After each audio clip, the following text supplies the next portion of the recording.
Hello everyone, কেমন আছেন আপনারা সবাই?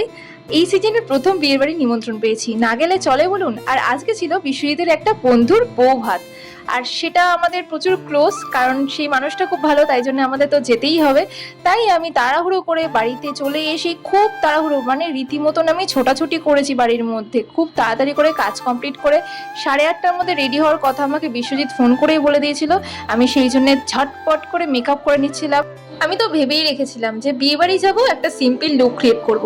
কি বলুন তো, আমার না সেই দিন শরীরটা খুব খারাপ ছিল, মানে আমার জানি না চোখ মুখ দেখে আপনারা বুঝতে পারছেন কিনা, আমার শরীরটা একদমই ভালো ছিল না, মানে আমার কোনো ইচ্ছাই ছিল না। আর তার মধ্যে আমি কিছু খারাপ খবর এর মধ্যে শুনতে পেয়েছি, যার জন্য আমার মন শরীর দুটো একটাও ভালো নেই। সেগুলো আস্তে আস্তে আপনাদের কাছে অবশ্যই শেয়ার করব। তার মধ্যেই বিশ্বজিৎ বাড়ি চলে এলো, আর আসার পরে খুব তাড়াহুড়ো করে ও রেডি হয়ে আমরা বেরিয়ে পড়লাম আর গিয়ে পৌঁছলাম ওদের বিয়ে বাড়িতে, মানে সরি, বউ হাতে। তো গিয়ে প্রচুর ফটো তুলেছি আমরা সবাই, আর এত ফটো তুলেছি রাত 12টা বেজে গেছিল খেতে খেতে। তারপর 12:30 নাগাদ আমরা খাওয়া দাওয়া করে বাড়ি চলে এসেছিলাম।